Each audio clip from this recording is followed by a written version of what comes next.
봐라, 너네 엄마는 평생 음식을 이렇게밖에 못 만든다. 일요일 저녁 온 가족이 모인 식탁에서 남편은 밥상을 엎으며 날카롭게 외쳤습니다. 미자의 눈에선 눈물이 흘렀고 그녀의 얼굴을 창백해졌습니다. 제 음식이 어디가 대충이에요? 미자가 떨리는 목소리로 물었지만 남편은 코웃음을 쳤습니다. 갈비찜도 질기고 김치찌개는 짜고 저는 기름투성이야. 36년을 살았는데 아직도 요리 하나 제대로 못해?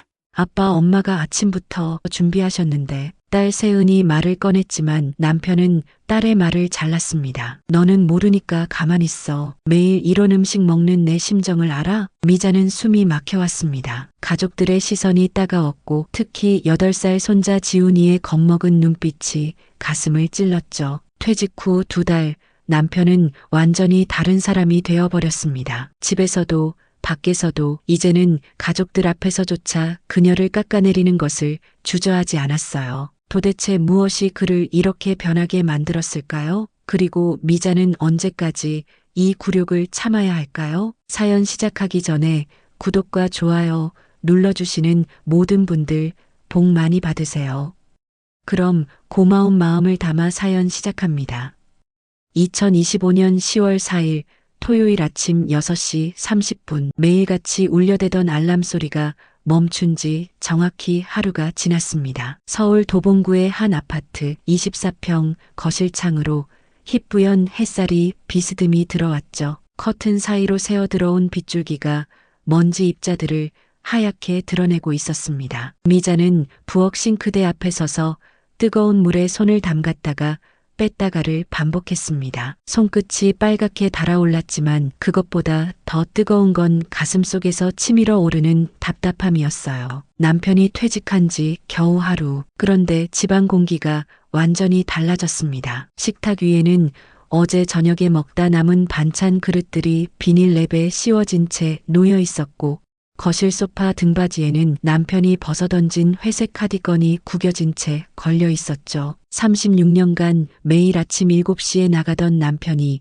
이제는 거실 소파에 깊숙이 파묻혀 텔레비전 리모컨을 만지작거리고 있었습니다. 미자가 된장국 냄비를 가스레인지에 올려놓는 순간 등 뒤에서 남편의 목소리가 들려왔습니다. 왜 이렇게 짜게 끓여? 숟가락으로 국물을 떠서 맛보지도 않은 채 던진 말이었죠. 미자의 손이 국자를 쥔 채로 멈췄습니다. 입술이 바르르 떨렸지만 그녀는 천천히 숨을 들이마시고 내쉬었어요. 아직 간도 안 했는데요. 남편은 소파에서 몸을 일으키며 부엌으로 걸어왔습니다. 슬리퍼를 질질 끌며 걷는 소리가 타일 바닥에 쩍쩍 달라붙었죠. 그는 냄비 뚜껑을 열고 안을 들여다보더니 코를 찡그렸습니다. 두부는 왜 이렇게 크게 썰었어? 내가 항상 작게 썰라고 했잖아. 미자는 도마 위에 놓인 두부 조각들을 바라봤습니다. 한 입에 먹기 좋은 크기로 썰었다고 생각했는데 남편의 눈에는 너무 컸나 봅니다. 그녀의 어깨가 축 처졌어요. 다시 썰게요. 에이, 됐어. 이미 끓이기 시작했는데 뭘. 남편은 짜증스럽게 손을 내저으며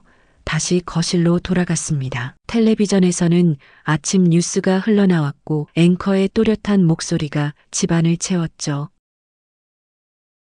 왜 이렇게 고집스러워? 간이 딱 맞았는데. 오히려 조금 짭짤한 편이라고 생각했는데. 계란은 왜 이렇게 태웠어? 프라이팬에서 각 건져낸 계란 프라이의 가장자리가 살짝 갈색을 띠고 있었습니다. 바삭하게 구워진 가장자리를 좋아하는 미자였지만 남편은 다르게 생각하나 봤어요. 미안해요. 내일은 덜 익혀드릴게요. 그녀의 목소리는 점점 작아졌습니다. 마치 집안의 공기 중에 떠다니다가 사라지는 먼지처럼. 식사를 마친 남편은 거실로 가서 리모컨을 집어들었습니다. 채널을 이리저리 돌리다가 갑자기 소리를 질렀어요. 리모컨 배터리는 왜 안 갈아? 버튼이 잘 안 먹히잖아. 미자가 부엌에서 설거지를 하다 말고 거실로 나왔습니다.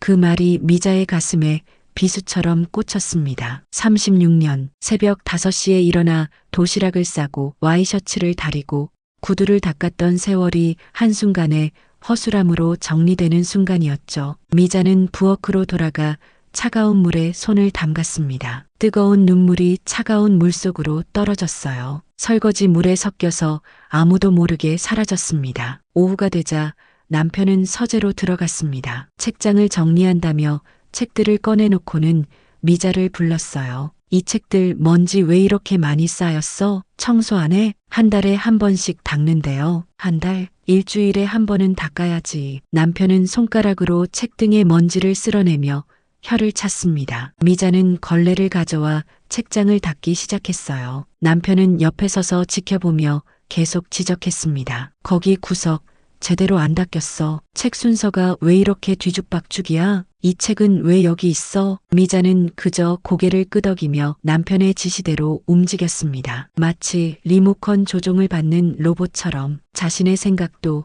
의견도 감정도 모두 배터리가 떨어진 리모컨처럼 작동하지 않았어요. 저녁 무렵 미자는 거울 앞에 섰습니다. 67살, 흰머리가 많이 늘었고 눈가 주름도 깊어졌죠. 그런데 오늘따라 더 늙어 보였습니다. 아니, 늙었다기보다는 지쳐 보였어요. 36년간 함께 살아온 남편이 퇴직하고 집에 있게 된 첫날, 그녀는 처음으로 자신이 이 집에서 어떤 존재인지 깨달았습니다. 여보, 저녁은 뭐야? 거실에서 남편의 목소리가 들려왔습니다. 미자는 거울 속 자신을 한 번 더 바라봤어요. 입가에 힘없이 띄운 미소가 너무나 쓸쓸해 보였죠. 지금 준비할게요. 대답하는 목소리에는 이미 체념이 묻어 있었습니다. 퇴직 다음 날 알람은 멈췄지만 집은 오히려 더 시끄러워졌어요. 그리고 그 시끄러움 속에서 정작 사라진 건 단 한마디였습니다. 고맙다. 그 말 한마디가 사라진 집에서 미자는 오늘도 침묵을 배웠습니다. 이제 남편이 퇴직한 지 일주일이 지났습니다. 미자는 세탁기에서 막 꺼낸 수건들을 들고 거실로 나왔어요. 따뜻한 온기가 손바닥에 전해졌지만 가슴은 차갑게 식어 있었죠. 일주일 동안 매일 반복되는 지적과 타박에 그녀의 영혼이 조금씩 무뎌지고 있었습니다. 햇살이 좋은 날이었어요. 베란다 너머로 보이는 도봉산 자락이 가을빛으로 물들어 있었죠. 미자는 평소처럼 수건을 개기 시작했습니다. 가로로 한 번, 세로로 한 번, 30년 넘게 해온 방식이었어요. 손가락이 저절로 움직였습니다. 근육이 기억하는 동작이었죠. 그때 남편이 서재에서 나왔습니다. 안경을 벗으며 미자가 개어놓은 수건 더미를 바라봤어요. 그의 눈썹이 찌푸려졌습니다. 아무 말 없이 다가와서는 방금 개어놓은 수건을 하나 집어들었죠. 펼쳤습니다. 다시 접었습니다. 세로로 길게 3번, 그 다음 반으로 한 번. 남편의 손놀림은 정확하고 빨랐어요. 마치 공장의 기계처럼 일정한 리듬으로 움직였죠. 미자는 그 모습을 가만히 지켜봤습니다. 항의하고 싶었지만 입술만 달싹거릴 뿐 소리는 나오지 않았어요. 남편은 2번째 수건을 집어들었습니다. 똑같은 동작, 펼치고 다시 접고 3번째, 4번째, 5번째. 미자가 20분 동안 개어놓은 수건 12장을 남편은 10분 만에 모두 다시 접었습니다. 이렇게 하면 선반에 더 많이 들어가잖아. 남편의 목소리는 담담했습니다. 가르치는 것도 아니고 화를 내는 것도 아니었어요. 그저 사실을 말하는 것처럼. 하지만 그 담담함이 미자의 가슴을 더 아프게 했죠. 마치 그녀의 30년 습관이 틀렸다고, 비효율적이었다고 선언하는 것 같았으니까요. 다음 날인 일요일, 미자는 아침 일찍 일어나 빨래를 했습니다. 세탁기가 돌아가는 소리를 들으며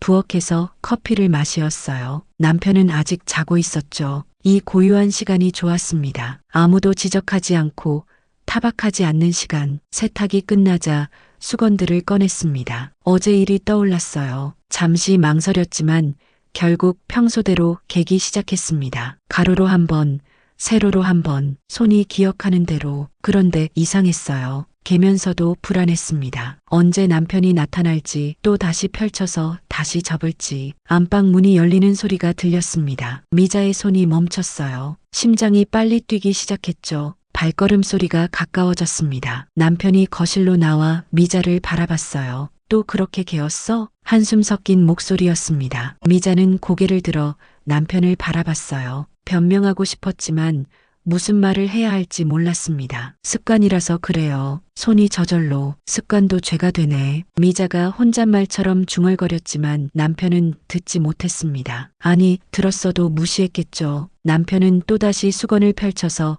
자기 방식대로 다시 접기 시작했어요. 그런데 이번엔 달랐습니다. 수건을 다 접고 나서 서랍으로 갔어요. 무언가를 찾더니 노란색 포스트잇과 볼펜을 가져왔습니다. 뚜껑을 열고 또박또박 글씨를 썼죠. 수건은 세로로 접기. 글씨체가 날카로웠습니다. 마치 명령문처럼. 남편은 그 포스트잇을 욕실 선반 앞에 붙였어요. 노란색 종이가 하얀 타일 위에서 유독 눈에 띄었습니다. 경고판처럼 혹은 주의 표지판처럼 이렇게 해놓으면 잊어버리지 않겠지. 남편의 입꼬리가 살짝 올라갔습니다. 만족스러운 미소였어요. 미자는 그 포스트잇을 멍하니 바라봤습니다. 단 6글자, 수건은 세로로 접기. 그 6글자가 그녀의 30년 습관을 부정하고 있었죠. 사흘 후인 2024년 11월 13일 수요일, 미자는 또 빨래를 했습니다. 일주일에 2번,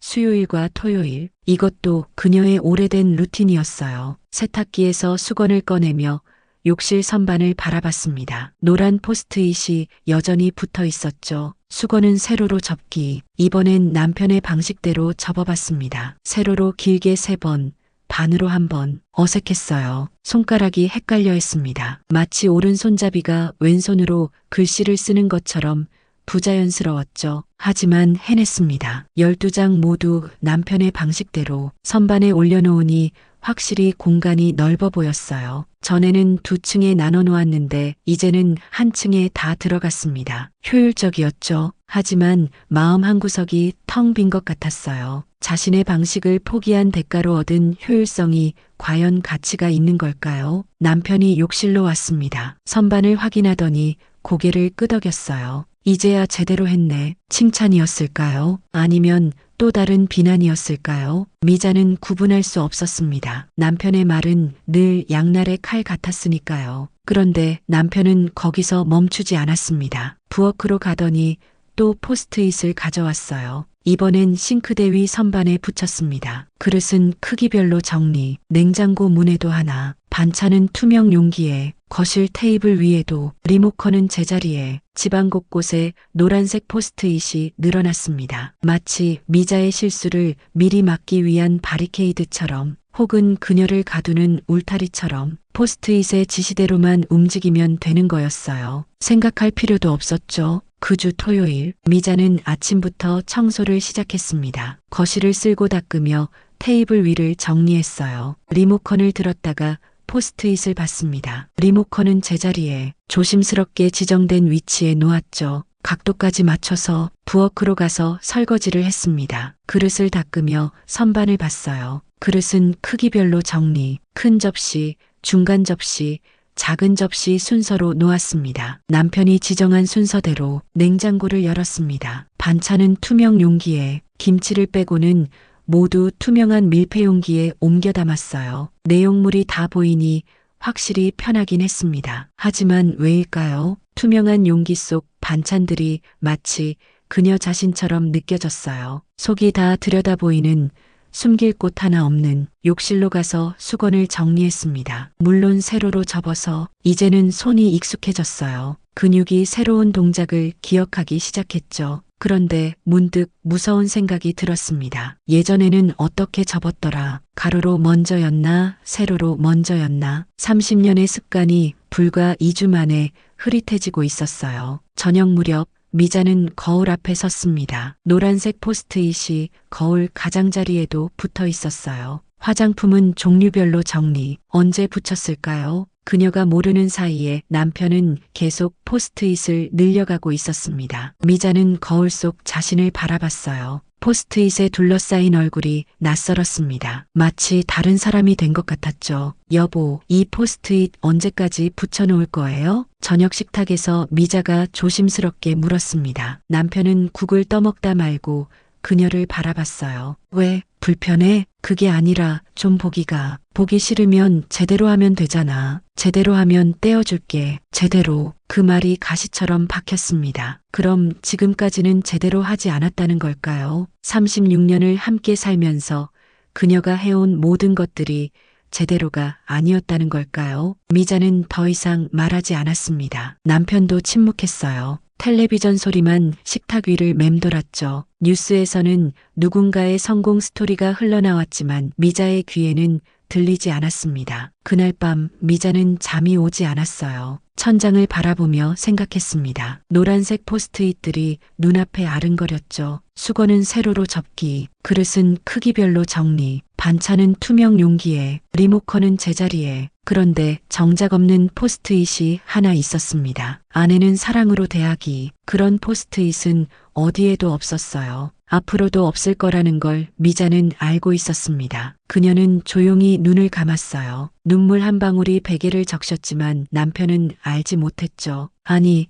알아도 모른 척 했을 겁니다. 습관이 죄가 되는 집, 30년의 방식이 포스트잇 6글자에 묻히는 집. 미자는 그 집에서 오늘도 새로운 것을 배웠습니다. 침묵하는 법을, 그리고 자신을 지우는 법을. 어느 날 미자는 부엌에 서서 냄비에 물을 받았습니다. 남편이 외출한 틈을 타 혼자 점심을 해결하려던 참이었죠. 은행에 간다며 나간 지 30분쯤 됐으니 아직 1시간은 더 있어야 돌아올 겁니다. 이 조용한 시간이 요즘 그녀에게는 유일한 숨구멍이었어요. 가스레인지 불을 켜고 물이 끓기를 기다렸습니다. 냄비 바닥에서 작은 기포들이 올라오기 시작했죠. 미자는 찬장에서 라면 봉지를 꺼냈어요. 빨간색 포장지가 손에 바스락거렸습니다. 혼자 먹는 라면, 30살 때도, 40살 때도, 50살 때도 가끔 이렇게 혼자 끓여 먹곤 했었죠. 그때는 바쁜 일상 속 작은 사치였는데 이제는 남편 눈치를 피해 먹는 죄책감 섞인 한 끼가 되어버렸습니다. 물이 팔팔 끓기 시작했어요. 미자는 면과 스프를 넣었습니다. 그리고 냉장고를 열었죠. 야채칸에 양파 반쪽이 비닐봉지에 쌓여 있었어요. 어제 저녁에 쓰고 남은 겁니다. 아삭한 양파를 넣으면 라면이 더 맛있어지죠. 그녀는 양파를 얇게 썰어 냄비에 넣었습니다. 파도 조금 넣었어요. 냉동실에 있던 대파를 꺼내 가위로 싹둑싹둑 잘랐죠. 초록색 파가 빨간 국물 위에 떠다니니 보기에도 먹음직스러웠습니다. 계란도 하나 톡 깨뜨려 넣었어요. 노른자가 동그랗게 국물 위에 떠올랐죠. 미자는 작은 밥상을 펴고 라면 냄비를 올려놓았습니다. 김치도 조금 꺼내놓고 깍두기도 한 접시. 혼자 먹기엔 푸짐한 상차림이었어요. 젓가락으로 면을 들어 올렸습니다. 김이 모락모락 피어올랐죠. 후루룩 소리를 내며 면을 먹었어요. 뜨거웠지만 맛있었습니다. 양파의 아삭한 식감이 좋았고 파의 향긋함도 입맛을 돋웠죠. 그때였습니다. 현관문이 열리는 소리가 들렸어요. 미자의 젓가락이 공중에서 멈췄습니다. 벌써 돌아온 건가? 심장이 쿵쾅거리기 시작했죠. 마치 몰래 나쁜 짓을 하다 들킨 아이처럼. 남편이 부엌으로 들어왔습니다. 시선이 밥상 위 라면 냄비에 고정됐어요. 그의 미간이 찌푸려졌습니다. 라면을 끓였네? 점심때가 돼서요. 당신 것도 끓여드릴까요? 미자가 서둘러 물었지만 남편은 고개를 저었습니다. 그리고 냄비 안을 들여다봤어요. 빨간 국물 위에 떠있는 양파 조각들이 눈에 띄었나 봅니다. 양파를 왜 넣어? 그게 맛있어서요. 라면은 그냥 끓여 먹는 거야. 이것저것 넣으면 라면 맛이 변해. 남편의 목소리에 짜증이 묻어났습니다. 미자는 젓가락을 내려놓았어요. 갑자기 입맛이 뚝 떨어졌죠. 뜨거운 김이 얼굴을 때렸지만 더 이상 맛있어 보이지 않았습니다. 파도 넣었네. 계란까지. 남편이 혀를 찼습니다. 미자는 아무 말도 하지 못했어요. 그저 식어가는 라면을 바라볼 뿐이었죠. 면이 불기 시작했습니다. 퍼진 면발이 국물을 흡수하며 뚝뚝 끊어졌어요. 다 먹고 설거지나 깨끗이 해. 남편은 그 말을 남기고 서재로 들어갔습니다. 문이 닫히는 소리가 유독 크게 들렸어요. 미자는 차가워진 라면을 몇 젓가락 더 먹어봤지만 목구멍으로 넘어가지 않았습니다. 결국 절반도 먹지 못하고 버렸어요. 음식물 쓰레기통에 라면을 버리면서 죄책감이 밀려왔죠. 음식을 남긴 것도, 양파를 넣은 것도, 혼자 몰래 끓여 먹으려 한 것도 모두 죄가 된 것 같았습니다. 저녁 5시 미자는 장을 보러 나갔습니다. 동네 대형마트까지는 걸어서 15분 거리였어요. 찬바람이 볼을 스쳤지만 집을 나선다는 것만으로도 한결숨이 트였죠. 장바구니를 들고 매장 입구로 들어섰습니다. 먼저 채소 코너로 갔어요. 배추가 싱싱해 보였습니다. 김장철이 다가오고 있었죠. 무도 굵고 단단한 게 좋아 보였어요. 당근, 양파, 대파도 장바구니에 담았습니다. 과일 코너에서는 사과를 골랐어요. 빨갛게 잘 익은 사과 6개, 남편이 좋아하는 부사였죠. 정육 코너에서 돼지고기 앞다리살을 샀습니다. 김치찌개용이었어요. 생선 코너에서는 고등어를 2마리 골랐죠. 반찬 코너를 지나며 묵은지도 한 봉지 집어들었습니다. 계산대 앞에 길게 줄을 섰어요. 앞사람이 계산하는 동안 미자는 장바구니 안을 다시 확인했습니다. 빠뜨린 건 없는지, 필요 없는 건 담지 않았는지. 드디어 그녀 차례가 됐죠. 계산원이 바코드를 찍는 소리가 경쾌하게 울렸습니다. 68,000원입니다. 미자는 지갑에서 카드를 꺼냈어요. 결제를 하고 영수증을 받았습니다. 길게 출력된 종이를 접어서 지갑에 넣었죠. 무거운 장바구니를 양손에 들고 집으로 향했습니다. 현관문을 열자 남편이 거실 소파에 앉아 있었어요. 텔레비전을 보다가 미자를 흘끔 봤죠. 많이 샀네. 일주일 먹을 거예요. 미자가 장바구니를 부엌에 내려놓으며 대답했습니다. 남편이 다가왔어요. 장바구니 안을 들여다보더니 손을 내밀었죠. 영수증 줘봐. 미자는 지갑에서 영수증을 꺼내 건넸습니다. 남편은 안경을 쓰고 영수증을 펼쳤어요. 위에서부터 하나하나 읽어 내려갔죠. 손가락으로 짚어가며 중얼거렸습니다. 사과가 왜 이렇게 비싸? 12,000원이나 해? 부사라서 그래요. 당신이 좋아하는 거잖아요. 그래도 너무 비싸. 다음엔 더 싼 걸로 사. 남편은 계속 영수증을 훑었습니다. 돼지고기 가격에서 또 멈췄어요. 앞다리살이 이렇게 비싸? 예전엔 더 쌌는데. 요즘 고기값이 다 올랐어요. 그럼 덜 사든지. 무슨 고기를 800g씩이나 사? 미자는 입을 다물었습니다. 일주일 동안 2번은 김치찌개를 끓일 생각이었는데 그것도 사치인 모양이었어요. 묵은지는 또 뭐야? 집에 김치 있잖아. 김치찌개 끓일 때 쓰려고요. 집 김치로 끓이면 되지. 뭘 또 사? 남편의 목소리가 점점 높아졌습니다. 미자는 고개를 숙인 채 장바구니에서 물건들을 꺼내기 시작했어요. 냉장고에 넣을 것, 찬장에 넣을 것을 분류했죠. 남편은 여전히 영수증을 들고 중얼거렸습니다. 68,000원. 일주일 장 보는데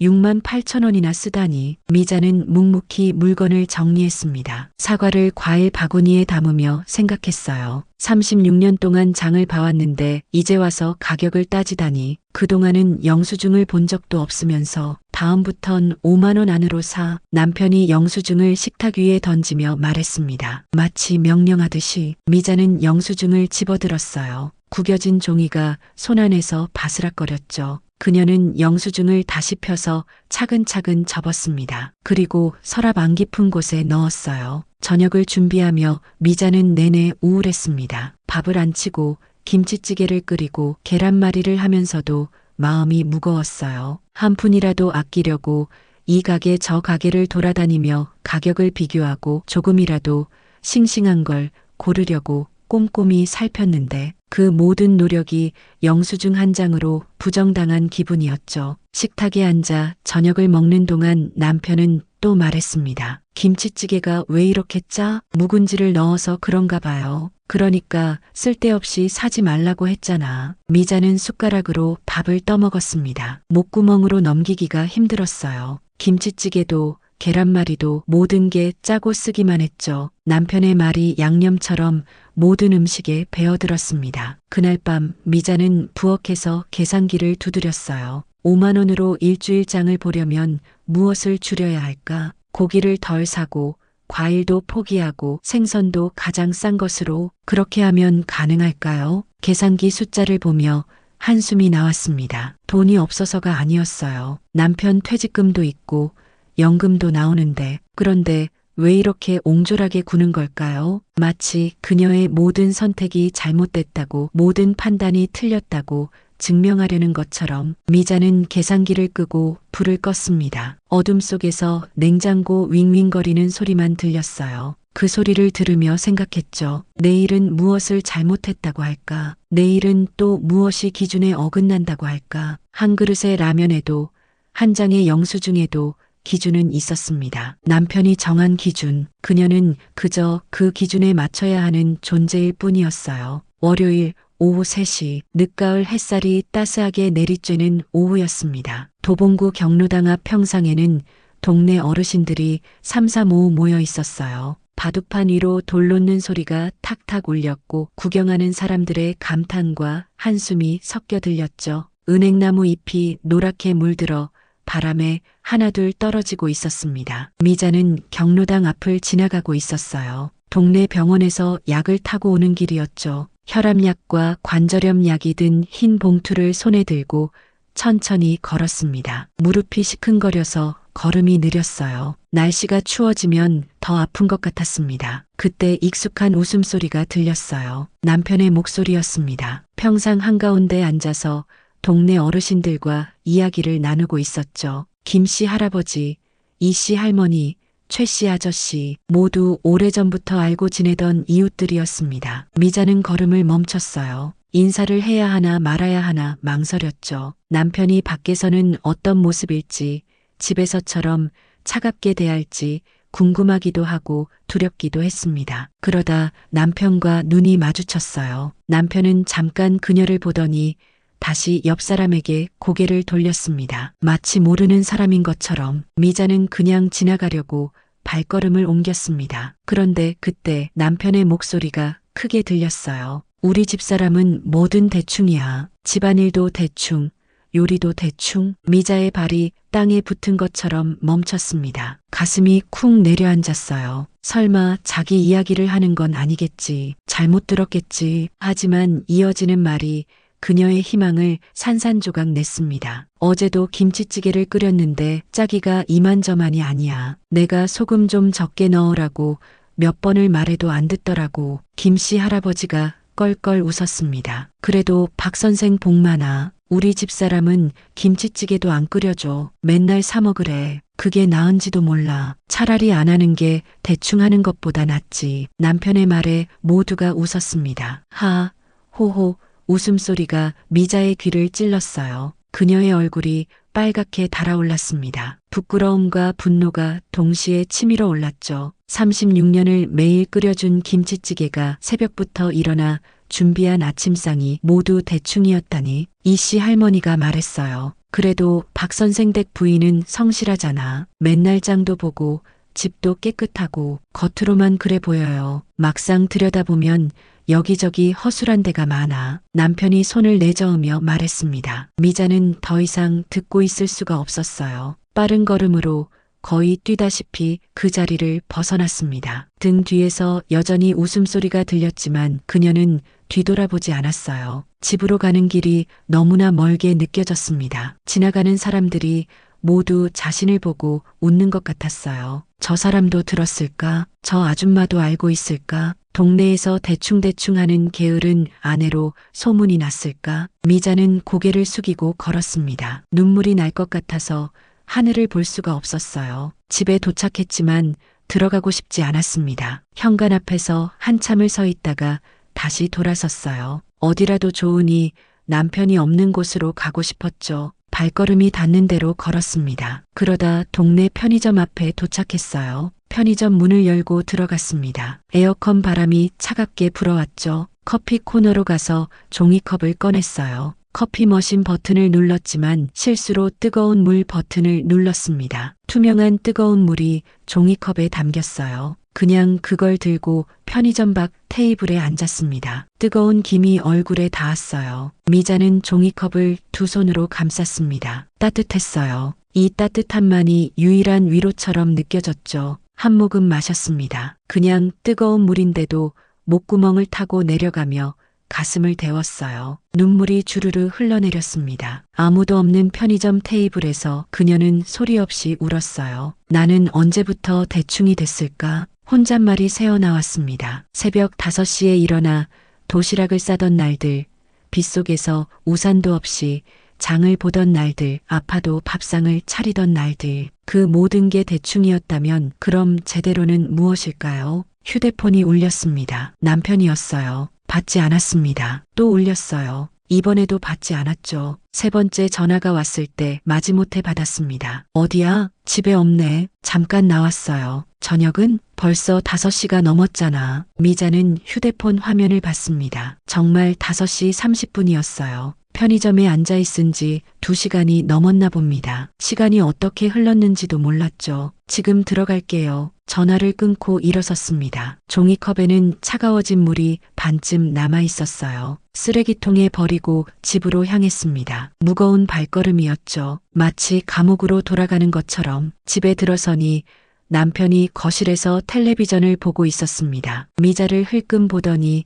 다시 화면으로 시선을 돌렸어요. 배고파. 빨리 차려. 미자는 부엌으로 갔습니다. 냉장고를 열고 반찬을 꺼냈어요. 밥을 퍼고 국을 데우고 상을 차렸죠. 모든 동작이 기계적이었습니다. 마음은 텅 비어 있었어요. 저녁을 먹는 동안 남편은 아무 말도 하지 않았습니다. 오후에 경로당에서 했던 말들, 그 비웃음과 조롱에 대해 아무런 언급도 없었어요. 마치 아무 일도 없었던 것처럼. 미자도 침묵했습니다. 입을 열면 울음이 터질 것 같아서 식사를 마치고 설거지를 하는데 갑자기 분노가 치밀어 올랐어요. 접시를 씻는 손에 힘이 들어갔습니다. 너무 세게 문질러서 스펀지가 찢어질 지경이었죠. 왜 나한테만 이러는 거지? 왜 밖에서까지 나를 깎아내리는 거지? 내가 뭘 그렇게 잘못했다고. 그릇을 헹구며 미자는 깨달았습니다. 남편에게 자신은 그저 비난의 대상일 뿐이라는 걸. 집안에서든 밖에서든 그녀는 남편의 불만을 표출하는 도구였어요. 사람들 앞에서 아내를 깎아내림으로써 자신을 높이려는 그런 비겁한 방식의 도구. 그날 밤 미자는 일기장을 꺼냈습니다. 오래된 일기장이었어요. 결혼 초부터 써온 것이었죠. 펼쳐보니 젊은 시절의 글씨가 보였습니다. 오늘은 남편이 사람들 앞에서 나를 대충이라고 했습니다. 우리 집사람은 뭐든 대충이라고. 그 말이 칼처럼 가슴에 박혔습니다. 36년의 세월이 대충으로 요약되는 순간이었습니다. 더 쓰려다가 펜을 놓았어요. 쓸수록 더 서러워질 것 같아서 일기장을 덮고 서랍 깊숙이 넣었습니다. 그리고 불을 껐어요. 어둠 속에서 미자는 생각했습니다. 내일도 경로당 앞을 지나가야 할 텐데, 사람들이 나를 보며 수군거릴 텐데, 대충대충 하는 여자라고, 게으른 아내라고. 눈물이 베개를 적셨습니다. 남편의 코 고는 소리가 옆에서 들렸어요. 편안하게 자고 있는 남편과 달리 미자는 한숨도 잘 수가 없었습니다. 수치심과 분노가 가슴속에서 들끓고 있었으니까요. 창밖으로 달빛이 들어왔습니다. 차가운 빛이었어요. 그 빛을 보며 미자는 생각했죠. 이제 동네 사람들을 어떻게 마주해야 할까? 어떻게 웃으며 인사를 해야 할까? 모두가 알고 있을 텐데 박 선생 부인은 대충대충 하는 사람이라고. 공개적인 수치, 그것은 집안에서의 비난보다 더 아팠습니다. 도망갈 곳이 없었으니까요. 집에서도 밖에서도 그녀는 더 이상 온전한 사람이 아니었습니다. 월요일 새벽 2시 45분 시계 초침 소리가 유독 크게 들리는 새벽이었습니다. 미자는 천장을 바라보며 누워 있었어요. 눈은 감았지만 잠은 오지 않았죠. 옆에서 남편의 코 고는 소리가 일정한 리듬으로 울렸습니다. 그 소리가 오늘따라 더 거슬렸어요. 마치 자신만 편안하게 잠들어 있다는 것을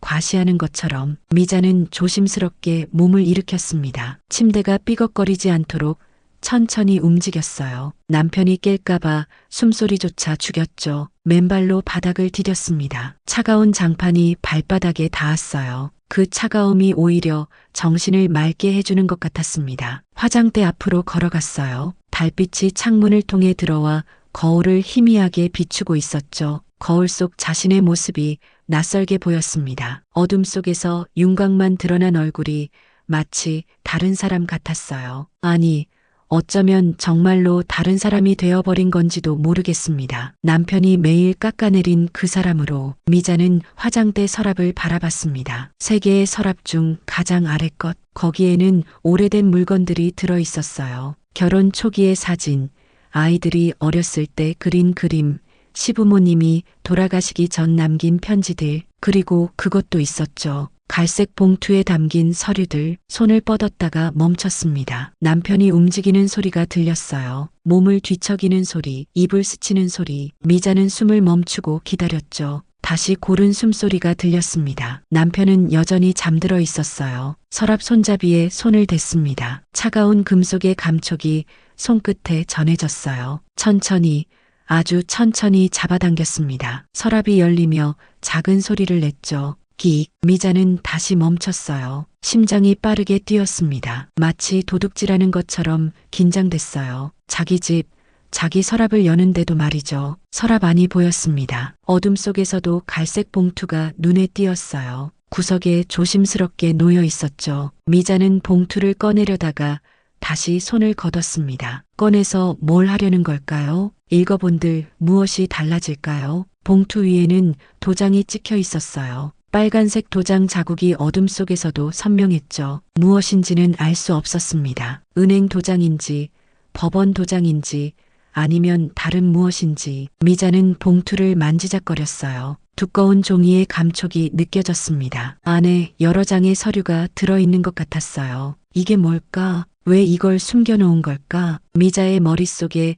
여러 생각이 스쳐 지나갔습니다. 혹시 빚 보증이라도 선 걸까? 아니면 재산을 처분한 걸까? 그것도 아니면 다른 비밀이 있는 걸까? 하지만 그녀는 봉투를 열지 않았어요. 열어볼 용기가 없었습니다. 아니, 정확히는 알고 싶지 않았어요. 알게 되면 더 힘들어질 것 같아서 서랍을 다시 닫았습니다. 이번엔 소리가 나지 않도록 더욱 조심스럽게 봉투는 원래 자리에 그대로 두었어요. 마치 아무것도 건드리지 않은 것처럼. 화장대 의자에 앉았습니다. 거울을 바라봤어요. 희미한 달빛에 비친 자신의 얼굴이 지쳐 보였죠. 눈 밑에는 다크서클이 짙게 내려앉아 있었고 입가에는 깊은 주름이 패여 있었습니다. 언제 이렇게 늙었을까요? 아니, 언제 이렇게 지쳤을까요? 그때 문득 이상한 생각이 들었습니다. 혹시 내가 뭔가 잘못한 게 있는 걸까? 내가 모르는 사이에 큰 실수를 한 걸까? 그래서 남편이 이렇게 나를 대하는 걸까? 미자는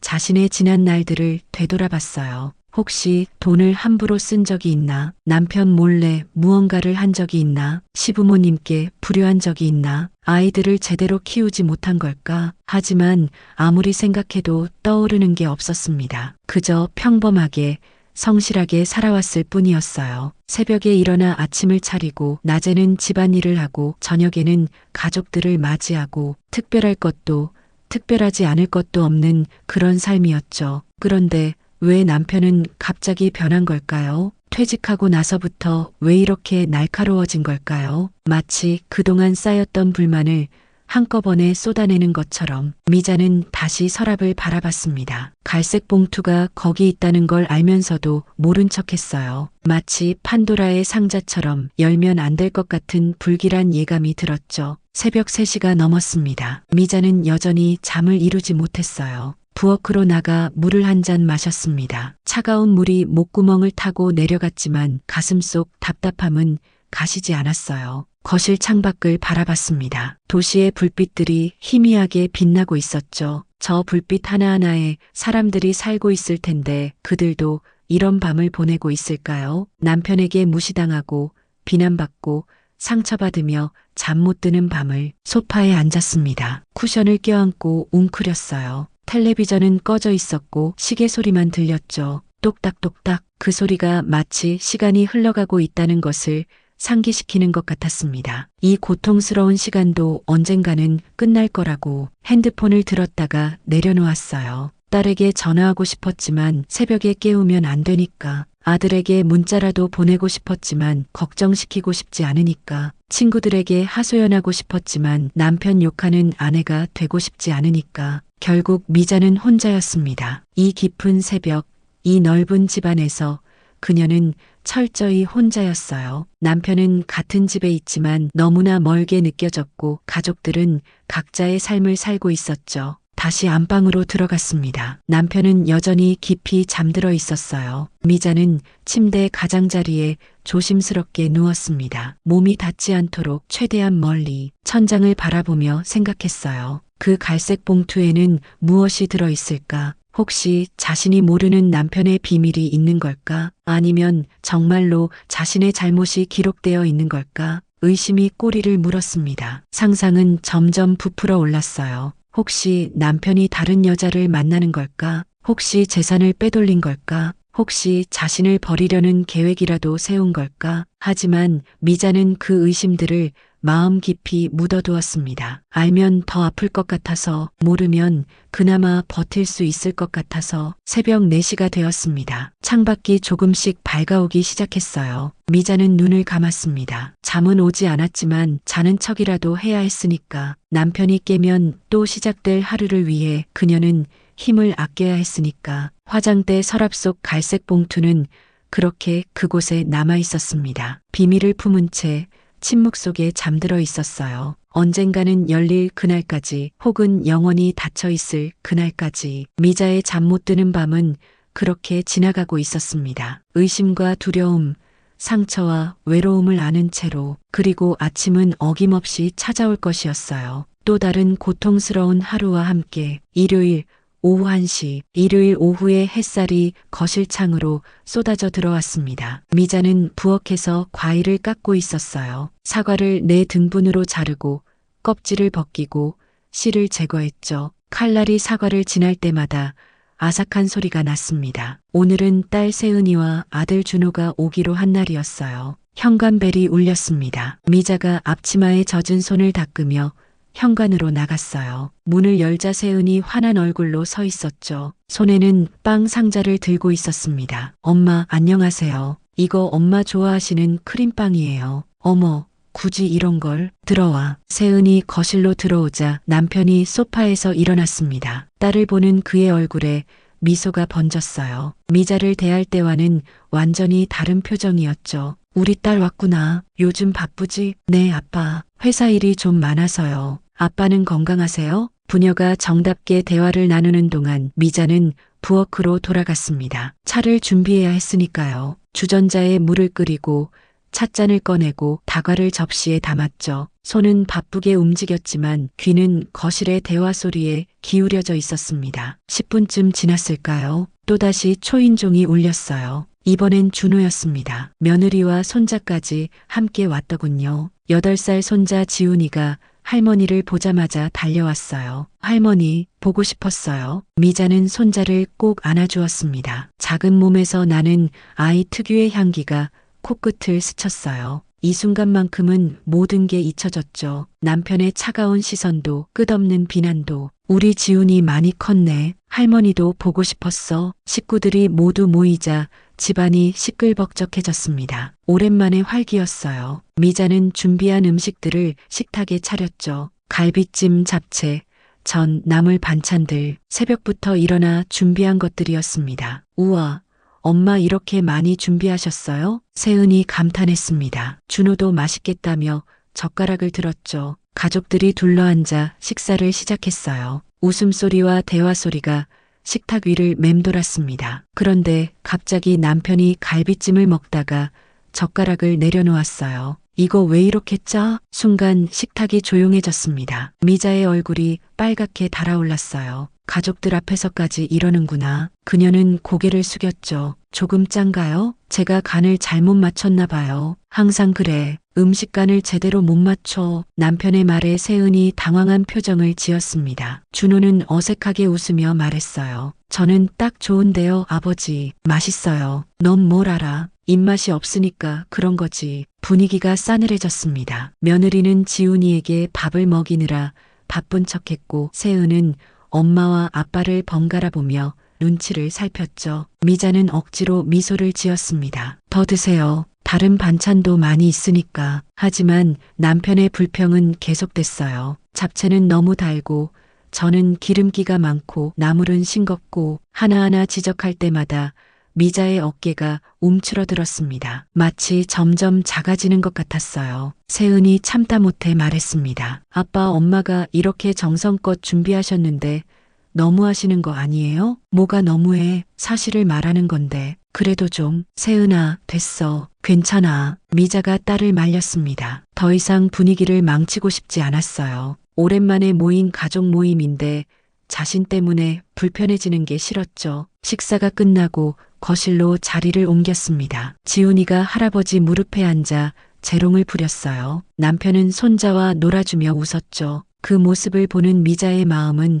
복잡했습니다. 손자에게는 그렇게 다정한데 왜 자신에게는 그토록 차가운 걸까요? 세은이 엄마 옆으로 와서 앉았습니다. 작은 목소리로 물었어요. 엄마, 괜찮아요? 응, 괜찮아. 아빠가 요즘 왜 그래요? 예전엔 안 그랬잖아요. 미자는 딸의 손을 잡았습니다. 따뜻한 체온이 전해졌어요. 말하고 싶었죠. 내 아빠가 퇴직하고 나서 완전히 변했다고, 매일같이 나를 비난하고 무시한다고. 하지만 그녀는 입을 열지 않았습니다. 그냥 퇴직하고 나서 좀 예민해지신 것 같아. 시간이 지나면 나아지겠지. 그래도 엄마한테 너무 심하게 말씀하시는데. 괜찮아. 다 이해해. 갑자기 할 일이 없어지니까 힘드신 거야. 세은의 눈에 눈물이 고였습니다. 엄마가 안쓰러웠던 거예요. 하지만 미자는 오히려 딸을 위로했죠. 울지 마. 엄마는 정말 괜찮으니까. 준호도 다가왔습니다. 머뭇거리다가 말했어요. 엄마, 혹시 힘드시면 저희한테 말씀하세요. 제가 아버지랑 이야기해 볼게요. 아니야. 그럴 필요 없어. 부부 일에 자식들이 끼어들면 안 돼. 미자는 단호하게 말했습니다. 자식들에게 짐이 되고 싶지 않았어요. 그들에게는 그들의 삶이 있으니까. 자신의 문제로 자식들을 힘들게 하고 싶지 않았죠. 오후 4시가 되자 준호 가족이 먼저 일어섰습니다. 지훈이 학원에 가야 한다고 했어요. 세은도 약속이 있다며 일어났죠. 미자는 현관까지 나가 배웅했습니다. 잘 가. 조심해서 가고. 엄마도 건강 조심하세요. 세은이 엄마를 꼭 안았습니다. 그 품이 너무 따뜻해서 미자는 울 뻔했어요. 하지만 꾹 참았죠. 웃는 얼굴로 손을 흔들었습니다. 문이 닫히고 집이 다시 조용해졌어요. 남편은 거실 소파로 돌아가 텔레비전을 켰습니다. 미자는 식탁을 치우기 시작했죠. 접시를 나르고 남은 음식을 정리하고 설거지를 했습니다. 싱크대 앞에 서서 그릇을 닦으며 생각했어요.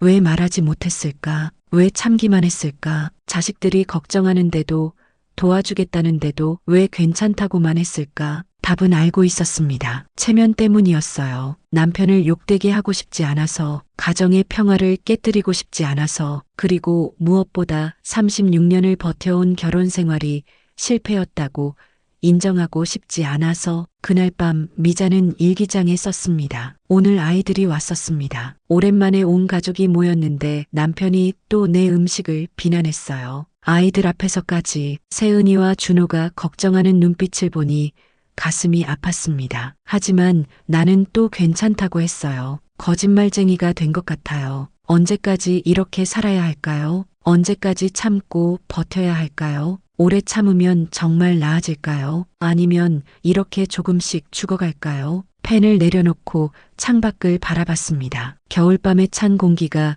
유리창을 차갑게 만들고 있었어요. 미자는 창문에 손을 대봤습니다. 차가운 감촉이 손바닥에 전해졌죠. 마치 자신의 마음처럼 차갑고 단단했습니다. 가족 앞에서도 침묵했습니다. 사랑하는 자식들 앞에서도 진실을 말하지 못했어요. 그것이 그녀가 선택한 방식이었죠. 오래 참고 버티는 것, 언젠가는 끝날 거라고 믿으며 견디는 것. 하지만 그 끝이 어디인지는 아무도 몰랐습니다. 일요일 저녁 6시 30분, 크리스마스가 열흘 앞으로 다가온 일요일 저녁이었습니다. 미자는 식탁을 정성껏 차렸어요. 온 가족이 모이는 저녁이었죠. 세은과 준호 가족이 모두 왔습니다. 크리스마스 전에 미리 가족 모임을 하자고 아이들이 제안했던 거예요. 식탁 위에는 불고기, 생선구이, 각종 나물, 김치찌개가 김을 내며 놓여 있었습니다. 미자가 아침부터 준비한 음식들이었죠. 손자 지훈이 좋아하는 소시지 볶음도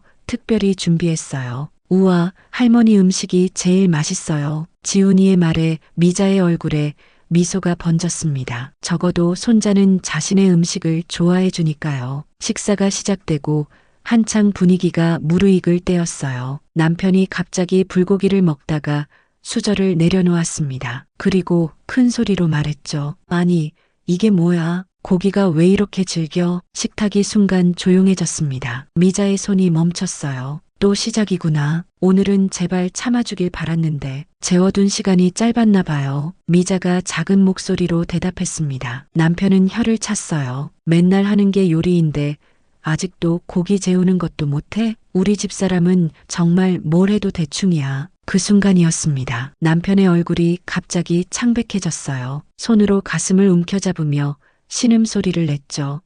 아빠. 세은이 소리쳤습니다. 준호가 급히 일어나 아버지를 부축했어요. 남편의 이마에 식은 땀이 송글송글 맺혔습니다. 숨을 거칠게 내쉬며 몸을 떨었죠. 일단 병원으로 가요. 준호야, 차 빼. 미자가 재빨리 움직였습니다. 남편의 겉옷을 가져오고 지갑과 휴대폰을 챙겼어요. 며느리는 지훈이를 데리고 집에 남기로 했습니다. 세은, 준호, 미자가 남편을 부축해 차에 태웠죠. 병원까지 가는 길이 영원처럼 느껴졌습니다. 남편은 뒷좌석에서 계속 가슴을 움켜잡고 있었어요. 미자는 그의 손을 꼭 잡았습니다. 차가운 손이었죠. 조금만 참아요. 곧 병원이에요. 응급실에 도착하자마자 의료진이 달려왔습니다. 남편을 응급실 침대에 눕히고 각종 검사가 시작됐어요. 심전도, 혈압 체크, 피 검사. 미자와 아이들은 대기실에서 초조하게 기다렸습니다. 1시간쯤 지났을까요? 의사가 나왔습니다. 40대 중반쯤 되어 보이는 남자 의사였어요. 보호자분들이신가요? 네, 저는 아내고 이쪽은 딸과 아들입니다. 의사가 차트를 보며 설명하기 시작했습니다. 일단 심장마비는 아닙니다. 다행히 큰 문제는 없어요. 하지만 CT 결과 경미한 허혈성 뇌질환 의심 소견이 있습니다. 그리고 의사가 잠시 말을 멈췄습니다. 그리고 조심스럽게 이어갔어요. 스트레스성 공황 증상과 우울장애 소견도 보입니다. 최근에 큰 스트레스를 받으신 일이 있나요? 미자와 아이들이 서로를 바라봤습니다. 퇴직. 그것이 가장 큰 변화였죠. 2개월 전에 퇴직하셨어요. 준호가 대답했습니다. 의사가 고개를 끄덕였어요. 그럴 수 있겠네요. 입원해서 추가 검사를 해보시는 게 좋겠습니다. 그리고 정신건강의학과 상담도 받아보시길 권합니다. 남편은 일반 병실로 옮겨졌습니다. 링거를 맞으며 침대에 누워있는 그의 모습이 초라해 보였어요. 평소에 당당하고 거만했던 모습은 온데간데 없었죠. 밤 10시가 넘어서 사회복지사가 병실로 찾아왔습니다. 입원 수속과 관련된 서류를 가지고 왔다고 했어요. 미자가 서류를 받아 작성하고 있을 때 사회복지사가 조용히 말했습니다. 보호자님, 잠시 따로 말씀드릴 게 있는데 가능하실까요? 미자는 복도로 나갔습니다. 사회복지사는 주변을 살피고 낮은 목소리로 말했어요. 환자분 기록을 보니 몇 가지 특이사항이 있어서요. 혹시 가족 요양비 신청하신 적 있으신가요? 아니요. 그게 뭔데요? 환자분이 지난 3년간 매달 가족 요양비를 받으셨더라고요. 시어머니 간병을 이유로요. 그런데 기록상 시어머니는 5년 전에 돌아가신 걸로 되어 있는데 미자의 눈이 커졌습니다. 시어머니는 분명 5년 전에 돌아가셨어요. 그런데 3년간 요양비를 받았다고요? 그리고 친척 채무 보증도 여러 건 서신 것 같습니다. 소액대출 이자도 꽤 나가고 있고요. 혹시 이런 거 알고 계셨나요? 미자는 고개를 저었습니다. 전혀 몰랐어요. 남편이 그런 일들을 하고 있었다니. 보호자님께서 모르셨다면 환자분이 혼자 감당하시느라 스트레스가 심했을 겁니다. 그게 입원 증상의 원인일 수도 있어요. 사회복지사가 떠나고 미자는 복도에 멍하니 서 있었습니다. 머릿속이 복잡했어요. 남편이 왜 그런 일들을 했을까? 왜 자신에게는 한마디도 하지 않았을까? 병실로 돌아가니 남편이 눈을 뜨고 있었습니다. 아이들은 잠시 커피를 사러 간 모양이었어요. 미자는 남편 옆에 앉았습니다. 괜찮아요? 남편이 고개를 돌려 미자를 봤습니다. 눈가가 붉어져 있었어요. 미안해. 뜻밖의 말이었습니다. 미자는 놀라서 남편을 바라봤어요. 내가 너무 심했지. 퇴직하고 나서 모든 게 무너지는 것 같았어. 내가 뭔지 왜 사는지 모르겠더라. 그 스트레스를 당신한테 풀었어. 남편의 목소리가 떨렸습니다. 엄마 요양비 부정 수급한 것도, 동생 빚보증 선 것도, 대출받은 것도 다 알지? 사회복지사가 말했을 거야. 미자는 조용히 고개를 끄덕였습니다. 면목이 없어. 가장으로서 무능한 것 같아서 당신한테라도 큰 소리치고 싶었나 봐. 당신이 뭘 잘못한 게 아니야. 다 내 열등감이었어. 남편이 낮은 목소리로 중얼거렸습니다. 고맙다고 말하는 법을 까먹었네. 36년 동안 고생했는데. 눈물이 남편의 볼을 타고 흘러내렸습니다. 미자도 울었어요. 하지만 눈물의 의미는 달랐죠. 남편은 후회의 눈물이었고 미자는 복잡한 감정의 눈물이었습니다. 이해는 됐어요. 남편이 왜 그랬는지, 무엇이 그를 그렇게 만들었는지. 하지만 이해한다고 해서 상처가 사라지는 건 아니었습니다. 2개월 동안 받은 모욕과 비난이 한마디 사과로 지워질까요? 세은과 준호가 커피를 들고 돌아왔습니다. 남편은 다시 눈을 감았어요. 마치 아무 일도 없었던 것처럼. 그날 밤 미자는 병실 의자에서 뜬 눈으로 밤을 새웠습니다. 남편의 고백이 머릿속에서 계속 맴돌았어요. 가족 요양비, 친척 채무 보증, 소액 대출, 그 무게를 혼자 짊어지고 있었던 남편. 하지만 그것이 자신을 학대할 권리를 주는 건 아니었어요. 스트레스는 이유가 될 수 있지만 변명이 될 수는 없었습니다. 창밖이 밝아오고 있었습니다. 새로운 날이 시작되는 거예요. 미자는 결심했습니다. 이해는 하되 용서는 아직이라고, 상처는 시간이 필요하다고. 남편의 이유는 사랑도 아니고 미움도 아니었습니다. 그저 생존이었어요. 자신의 무너진 자존심을 지키기 위한 비겁한 생존. 그 생존을 위해 미자를 희생양으로 삼았던 것이죠. 병실에서 남편의 숨소리가 들렸습니다. 규칙적인 호흡, 살아있다는 증거였어요. 미자도 살아있었습니다. 상처 입고 부서졌지만 그래도 살아있었어요. 이제 어떻게 살아갈지는 그녀가 결정할 일이었습니다. 금요일 오전 10시 도봉구청 2층 무료 법률 상담실 앞에 미자가 서 있었습니다. 손에는 상담 대기표가 들려 있었어요. 47번, 전광판에는 43번이 표시되어 있었죠. 대기실 의자에 앉아 차례를 기다리며 미자는 깊은 숨을 들이쉬었습니다. 남편이 퇴원한 지 사흘이 지났어요. 집에 돌아온 남편은 예전보다 조용해졌지만 미자의 마음은 여전히 복잡했습니다. 이해와 분노, 연민과 상처가 뒤엉켜 있었죠. 그래서 그녀는 결심했어요. 전문가의 조언을 듣기로 47번 상담자님, 3번 상담실로 들어오세요. 미자는 일어나 상담실로 들어갔습니다. 50대 여성 변호사가 따뜻한 미소로 맞아주었어요. 안녕하세요. 어떤 일로 오셨나요? 미자는 망설이다가 천천히 입을 열었습니다. 남편의 퇴직 후 변화, 끊임없는 비난과 모욕, 그리고 최근에 알게 된 경제적 문제들까지 30분 동안 그녀는 자신의 이야기를 쏟아냈어요. 변호사는 조용히 듣고 있다가 노트를 꺼냈습니다. 먼저 이렇게 해보세요. 이 종이에 나의 몫과 나의 책임을 적어보세요. 그리고 옆에는 남편분의 몫과 책임을 적어보시고요. 미자는 펜을 들었습니다. 떨리는 손으로 천천히 적기 시작했어요. 나의 몫과 책임, 내 건강 관리하기, 내 감정 돌보기, 내 행복 찾기, 남편의 몫과 책임, 본인의 스트레스 관리, 본인의 경제 문제 해결, 본인의 감정 조절. 보이시나요? 남편분의 문제를 본인이 떠안을 필요가 없어요. 각자의 몫은 각자가 책임져야 합니다. 변호사의 말이 미자의 가슴에 깊이 박혔습니다. 36년 동안 남편의 모든 것을 자신의 책임으로 여기고 살았는데 그것이 잘못된 거였구나. 그리고 별거나 이혼을 생각하신다면 재산 분할이나 위자료 청구도 가능합니다. 정서적 학대도 이혼 사유가 되거든요. 미자는 고개를 들어 변호사를 바라봤어요. 이혼, 그 단어가 너무 무거웠습니다. 아직은 잘 모르겠어요. 그저 제 자리를 찾고 싶어요. 그것도 좋은 시작입니다. 일단 물리적 거리를 두는 것부터 시작해보세요. 집안에서라도 본인만의 공간을 만들거나 잠시 떨어져 지내는 것도 방법이에요. 상담을 마치고 나온 미자는 구청 1층 카페에 들렀습니다. 따뜻한 차를 마시며 변호사가 준 메모를 다시 읽었어요. 나의 몫과 책임, 그 글자들이 새롭게 다가왔죠. 집으로 돌아가는 길에 부동산 중개사무소 앞을 지나게 됐습니다. 유리창에 붙은 매물 안내문들이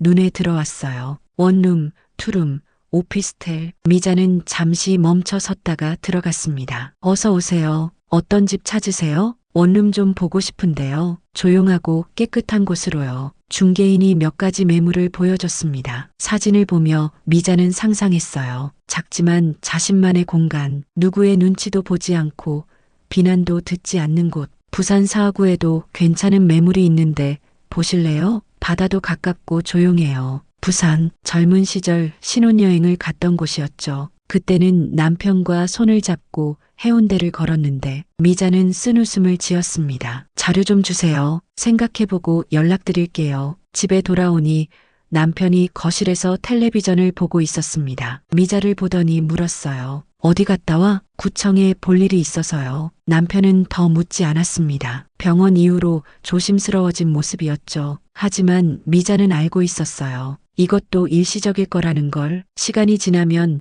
또다시 예전으로 돌아갈지도 모른다는 걸. 저녁을 먹고 미자는 작은 방으로 들어갔습니다. 원래 재봉틀과 다림질판이 놓여있던 곳이었어요. 그녀는 방을 둘러봤습니다. 여기를 내 공간으로 만들면 어떨까? 다음 날 미자는 행동에 옮겼습니다. 작은 방을 정리하기 시작했어요. 재봉틀은 한쪽 구석으로 밀고 작은 책상과 의자를 놓았죠. 서랍장도 하나 가져왔습니다. 자신의 옷 몇 벌과 개인 물건들을 옮겼어요. 남편이 방을 들여다봤습니다. 뭐 하는 거야? 제 방을 만들고 있어요. 가끔 혼자 있고 싶을 때가 있어서요. 남편의 표정이 굳어졌지만 아무 말도 하지 않았습니다. 미자도 더 설명하지 않았어요. 이것이 그녀가 그은 첫 번째 경계선이었죠. 며칠 후 미자는 세탁기 사용법을 노트에 적었습니다. 그리고 밥솥 사용법도 남편이 혼자서도 할 수 있도록 상세히 적었어요. 그리고 부엌벽에 붙였죠. 이제부터 본인 빨래는 본인이 하세요.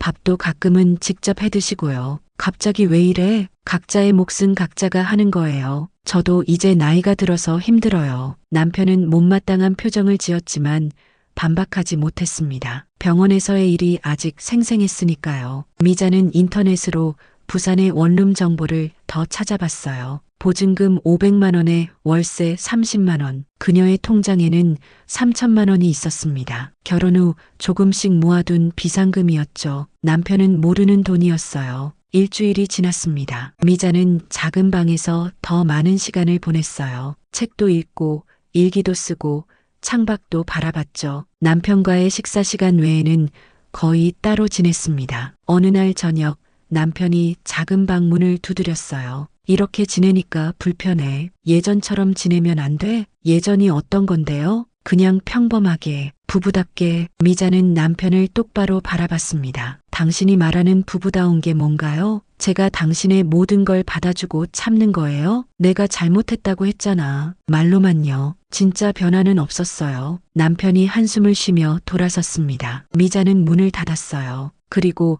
다시 부산 원룸 사진을 봤죠. 작은 창문으로 바다가 보이는 방이었습니다. 드디어 미자는 결심했습니다. 일단 한 달만 부산에 가보기로. 완전한 이별은 아니지만 잠시 숨을 고르는 시간을 갖기로 한 거예요. 짐을 싸며 미자는 노트에 적었습니다. 나는 원망 대신 경계선을 택할게요. 그것이 그녀가 찾은 답이었습니다. 미움도 아니고 복수도 아닌 자신을 지키기 위한 건강한 경계선. 36년 만에 처음으로 그녀는 자신의 삶을 선택했어요. 남편에게 편지를 남겼습니다. 한 달 동안 부산에 다녀올게요. 서로 생각할 시간이 필요한 것 같아요. 밥하는 법, 빨래하는 법 다 적어놨으니 참고하세요. 각자의 몫은 각자가 책임지며 살아요. 그것이 진정한 어른이니까요. 미자는 작은 캐리어 하나를 들고 집을 나섰습니다. 겨울 햇살이 따뜻하게 내리쬐고 있었어요. 버스 정류장으로 걸어가는 그녀의 발걸음은 가벼웠습니다. 처음으로 자신을 위한 선택을 했으니까요. 금요일 오후 2시 부산에서 돌아온 지 닷새째 되는 날이었습니다. 한 달간의 부산 생활은 미자에게 많은 것을 깨닫게 해주었어요. 혼자서도 충분히 살 수 있다는 자신감, 그리고 더 이상 예전의 삶으로 돌아갈 수 없다는 확신. 그녀는 이제 완전한 별거를 준비하고 있었죠. 집 앞 편의점에서 생필품을 사고 나오는데 옆집 김씨 아주머니와 마주쳤습니다. 김씨 아주머니는 미자를 보자 놀란 표정을 지었어요. 어머, 정씨 아주머니, 부산 가신 줄 알았는데요. 잠깐 들렀어요. 짐 정리할 게 있어서. 김씨 아주머니가 주변을 살피더니 작은 목소리로 말했습니다. 그런데 요즘 이상한 소문이 돌아요. 정 씨 아주머니가 남편 사망보험금 때문에 참고 산다고. 미자의 얼굴이 굳어졌습니다. 사망보험금이라니 그게 무슨 소리인가요? 무슨 말씀이세요? 아니,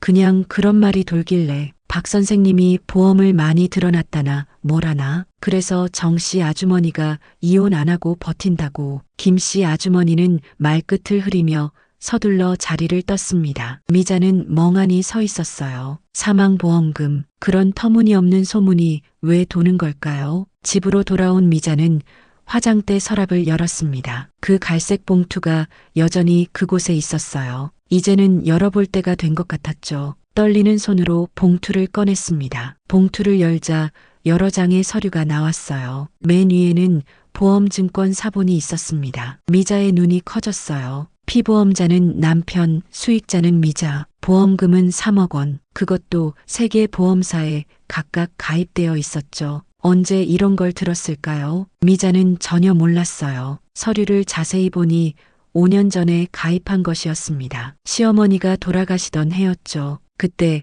남편이 상속 문제로 서류를 많이 만들었는데 그 사이에 섞여 있었나 봅니다. 다른 서류들도 있었어요. 친척 채무 보증 서류, 소액대출 계약서, 그리고 남편이 부정수급한 가족 요양비 관련 서류들. 미자는 서류를 하나하나 읽어 내려갔습니다. 남편이 얼마나 많은 비밀을 숨기고 있었는지 이제야 알게 된 거예요. 그런데 이상한 점이 있었습니다. 보험 서류에는 미자의 도장이 찍혀 있었어요. 하지만 그녀는 찍은 기억이 없었죠. 남편이 몰래 도장을 사용한 걸까요? 아니면 정말 그녀가 잊어버린 걸까요? 현관문이 열리는 소리가 들렸습니다. 남편이 들어왔어요. 미자는 서둘러 서류를 봉투에 넣으려 했지만 남편이 먼저 방으로 들어왔습니다. 뭘 보고 있어? 남편의 시선이 갈색 봉투에 고정됐습니다. 그의 얼굴이 창백해졌어요. 이게 뭐예요? 사망보험금이 9억이라니. 미자가 보험증권을 들어보였습니다. 남편은 한숨을 쉬며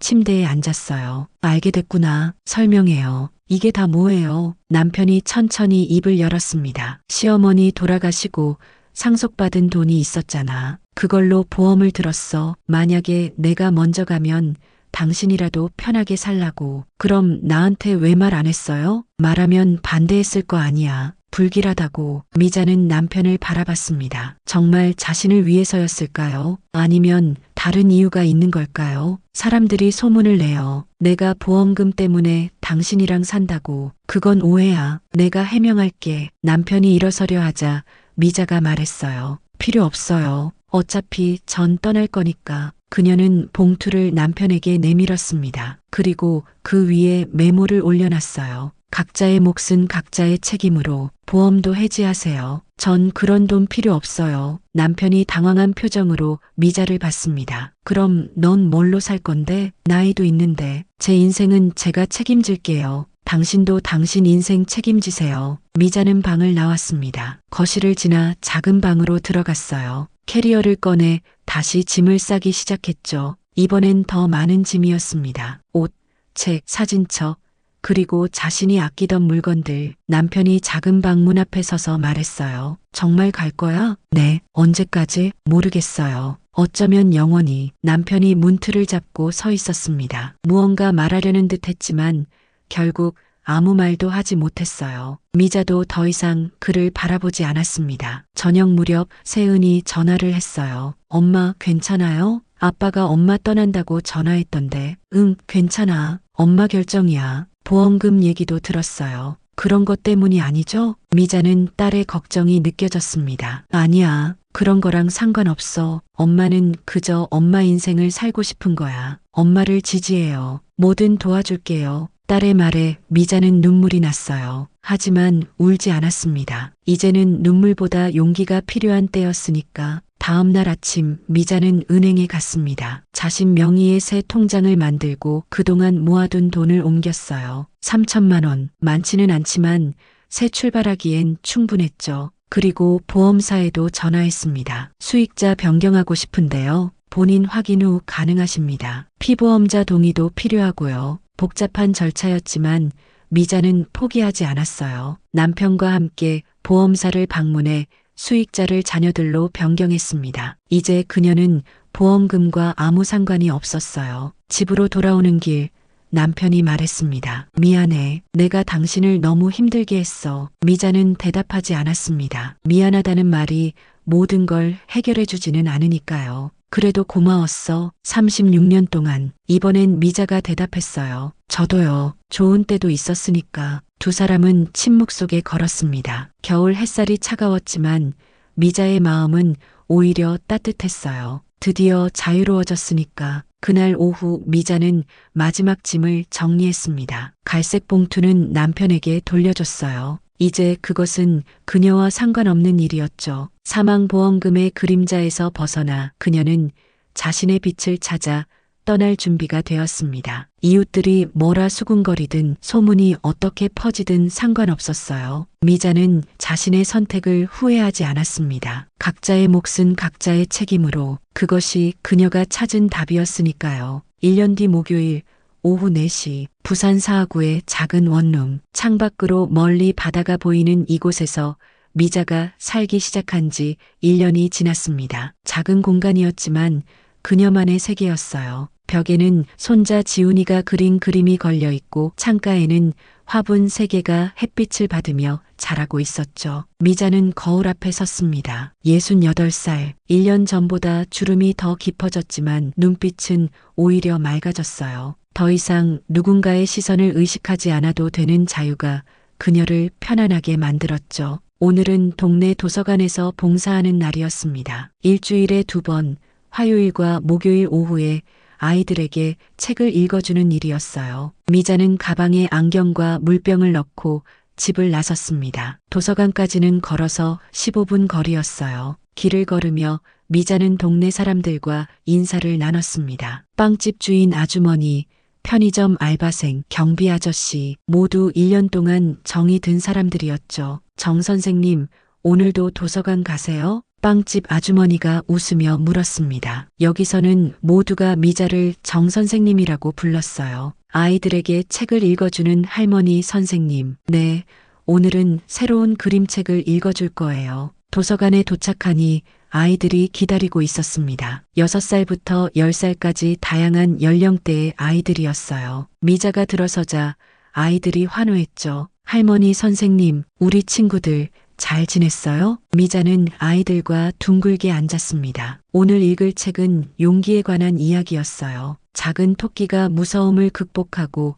모험을 떠나는 내용이었죠. 미자는 천천히 감정을 담아 읽기 시작했습니다. 옛날 옛적에 작은 토끼가 살았어요. 토끼는 늘 무서워했죠. 하지만 어느 날 아이들의 눈이 반짝였습니다. 이야기 속으로 빠져드는 그 순간이 미자는 좋았어요. 누군가에게 기쁨을 주는 일, 그것이 그녀의 새로운 삶이었죠. 봉사를 마치고 집으로 돌아오는 길에 휴대폰이 울렸습니다. 세은이었어요. 엄마, 저예요. 주말에 부산 갈게요. 그래, 오랜만이네. 엄마 보고 싶어요. 아빠도 안부 전하래요. 미자는 잠시 침묵했습니다. 남편과는 1년 동안 직접 통화한 적이 없었어요. 가끔 아이들을 통해 안부만 전했죠. 아빠는 잘 지내? 네, 요즘은 운동도 다니고 요리 학원도 다녀요. 많이 달라지셨어요. 그것도 변하겠죠. 미자는 생각했습니다. 각자의 방식으로 살아가는 것. 그것이 어쩌면 가장 건강한 관계일지도 모른다고. 저녁이 되자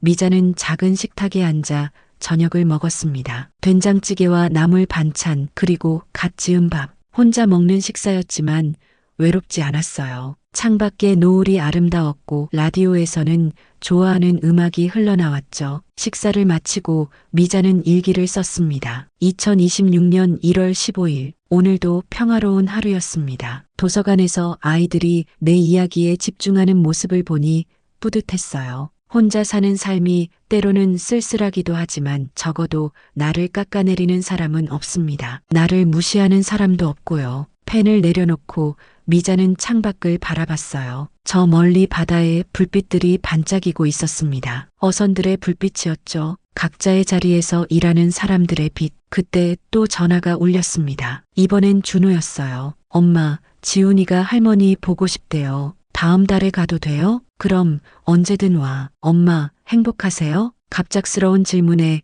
미자는 잠시 생각했습니다. 행복, 그것을 어떻게 정의해야 할까요? 응, 엄마는 지금 편안해. 그것만으로도 충분해. 통화를 마치고 미자는 작은 거실로 나왔습니다. 선반에는 그동안 모은 책들이 가지런히 꽂혀 있었어요. 시집, 소설, 요리책, 여행 에세이. 이제야 읽고 싶은 책을 마음껏 읽을 수 있는 시간이 생긴 거죠. 기타가 벽에 기대어 있는 게 보였습니다. 6개월 전부터 배우기 시작한 기타였어요. 아직 서툴렀지만 간단한 곡은 연주할 수 있었죠. 미자는 기타를 들고 의자에 앉았습니다. 줄을 튕기자 맑은 소리가 울렸어요. 도, 레, 미, 파, 솔, 음계를 하나씩 연습했습니다. 손가락 끝이 아팠지만 그 아픔도 살아있다는 증거였어요. 기타줄에 굳은 살이 박인 손을 보며 미자는 미소 지었습니다. 이것도 노력의 흔적이니까요. 밤 9시가 되자 미자는 산책을 나갔습니다. 동네 한 바퀴를 도는 것이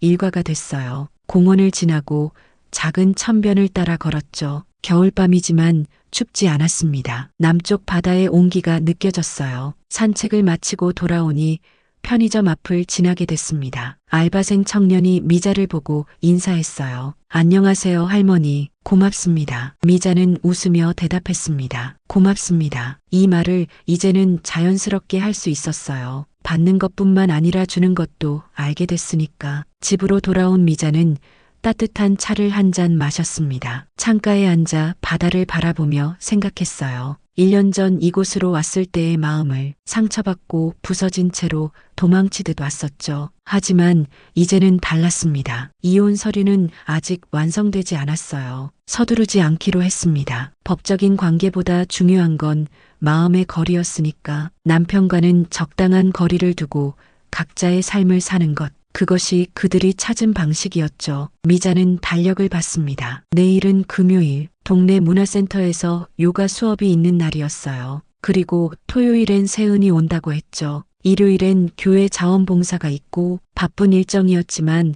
모두 자신이 선택한 일들이었습니다. 누구의 강요도, 눈치도 없는 온전한 선택들. 잠자리에 들기 전 미자는 거울을 다시 봤어요. 주름진 얼굴이지만 평화로워 보였습니다. 상처는 아물었고 분노는 사라졌어요. 남은 것은 잔잔한 일상과 작은 기쁨들이었죠. 창문 너머로 달이 떠올랐습니다. 보름달은 아니지만 충분히 밝았어요. 그 빛이 방 안을 은은하게 비췄죠. 미자는 이불을 당기고 눈을 감았습니다. 내일도 평범한 하루가 시작될 거예요. 아침에 일어나 차를 마시고 요가를 하고 책을 읽고 산책을 하는 하루. 특별할 것 없는 일상이지만 그것이 그녀가 되찾은 삶이었습니다. 존중 있는 절제의 삶. 과하지도 모자라지도 않은 딱 자신의 크기만큼의 삶. 미자는 그 삶 속에서 다시 숨쉬는 법을 배웠어요. 작지만 깊은 숨. 그것으로 충분했습니다. 1년 뒤